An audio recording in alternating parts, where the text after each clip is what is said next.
কে আইসি নদীতে নৌকো নিয়ে ঘুরতে, তোরা কি এরকম ফোন নিয়ে পড়ে থাকবি? কি আর করবো বন্ধু, ফোন টিপা ছাড়া তো আর কোনো কাজ নাই। ফোনটি বাসারা কি বান পারি আমরা।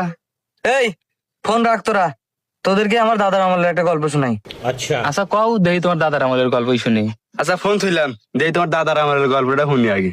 আচ্ছা শোন, আমার দাদার আমলে আমাদের গ্রামে আমাদের বাড়িতে একটা টিউবওয়েল ছিল।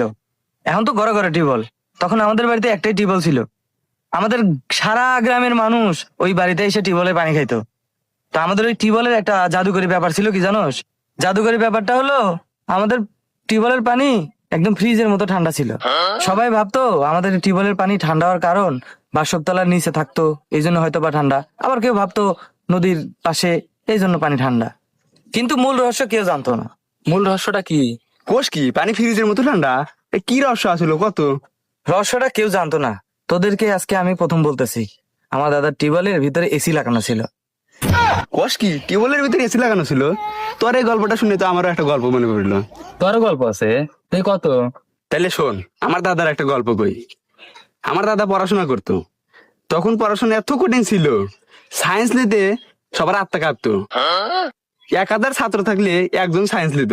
এই তখনকার সময়ে আমার দাদা ক্লাস 1 এর সায়েন্স নিয়ে পড়ছে। কস কি ক্লাস 1 থেকে সায়েন্স নিয়ে পড়ছে? এই তোর গল্প হইনি তো আমারও একটা গল্প মনে পড়ে গেল রে। তুইও গল্প কবি? আচ্ছা ক শুনি। আচ্ছা শোন, তাহলে আমার দাদার গল্প কই। আমার দাদার বাপে একটা পেঁপে গাছ বুনে থেকে গেছিল।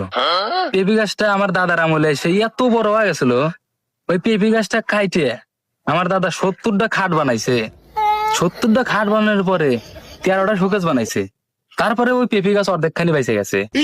আবার যে ওই অর্ধেক পেঁপে গাছ বাইছে, ওই অর্ধেক পেঁপে গাছ দিয়ে কি করছে জানোস? কি করছে অর্ধেক পেঁপে গাছ দিয়ে কি করছে রে? আমাদের যে ঘরটা দেখোস না, ওই ঘরের যে খামডি না, ওই খামডি বানাইছে।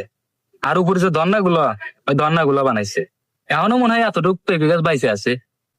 শালা গল্পটা কইলো কি রে? হ্যালো, কোষ নে নদী পথে বাড়াবো রকম মারা নাই। এই সকালবেলা 3জন লোক এক জায়গায় নামা দিয়ে এলাম, 1.5 কোটি টাকা ভাড়া দিছে।